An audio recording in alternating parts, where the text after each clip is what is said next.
Hi, my name is Kahilah Jones, and I'm a licensed marriage and family therapist from Platinum Life Counseling. I want to talk to you about how to identify signs of being in a toxic relationship, oftentimes referred to as domestic violence. Domestic violence knows no color, it knows no race, no religious origin, culture, creed, ethnicity, financial status, social status. It just knows that it wants to hurt. And hurt comes in very many forms. In the form of verbal abuse, physical abuse, financial power. And I want to talk about that word power. So oftentimes perpetrators can be men, they can be women. Perpetrators are interested in one thing, that's controlling you. And so a lot of times what happens is they want to find out where you're going. They want to see who you're calling. They'll try to alienate you from friends, from family. And what you have to remember as somebody that may be going through this, although you may be in love, you cannot change an individual unless they themselves want to be changed. You have to know within yourself that you don't deserve to be treated as an object or a property, because you are an individual that has sound mind. You were born with gifts that you probably have not unleashed yet because this person has tried to stifle your voice. Domestic violence is something that affects every aspect of our society. If you have children with this person or you have children from another relationship, these children are going to be affected at school. They're going to be affected physically, mentally, spiritually even, and question who they are as individuals. A lot of things I talk to women and men about are creating better legacies for their family. So if you've seen a cycle of control in your family, or individuals taking away car keys, loosening just their reign on the family, tightening it, trying to control where you go, trying to control what type of job you can do, even if you can have a job, trying to control what you can buy, what you can purchase, put you on a monthly allowance, not allowing you access to communication in terms of limiting your talk time, taking away your cell phone, not allowing you to be around friends or family.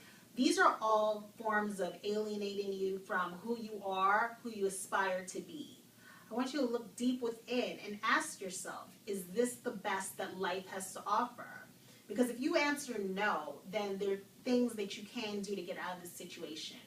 First and foremost, come up with an accountability friend, somebody that's going to tell you the truth about your relationship. Don't get defensive. Don't think that this person wants to be with your partner. Just know that this person has your best interest at heart, really loves and cares about you, and doesn't want to see anything happen to you.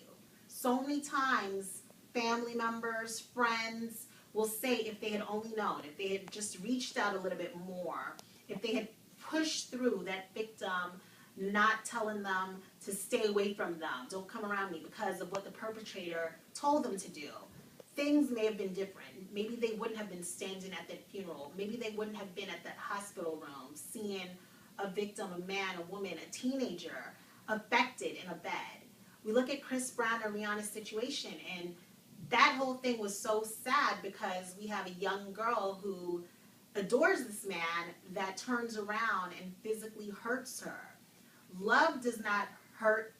Love is supposed to be fun. It's supposed to make you a better person. The person should not complete you. They should complement your life. So you have to ask yourself, what am I gaining from this relationship? Especially if I keep on going back to the perpetrator. If I'm thinking that I'm going to change him, that I'm going to change him from the little boy that he's acting like, the little girl that she's acting like because mommy wasn't there, daddy wasn't there. Before you can try to fix another person, we have to look within and find out, what am I missing that I need this person to direct things in my life to the point where I have lost a sense of who I am. Teenagers are affected every day, and so many times parents miss the signs of their teenagers hiding phone calls, having to be at certain places at a certain time, changing their outlook, changing the way they dress, going from an ambitious young person to having those dreams compromised because those dreams are wrapped up in an individual that knows what's best for them. Only you know what's best for you. Don't let anybody talk down to you, demean you, or make you feel less than you are.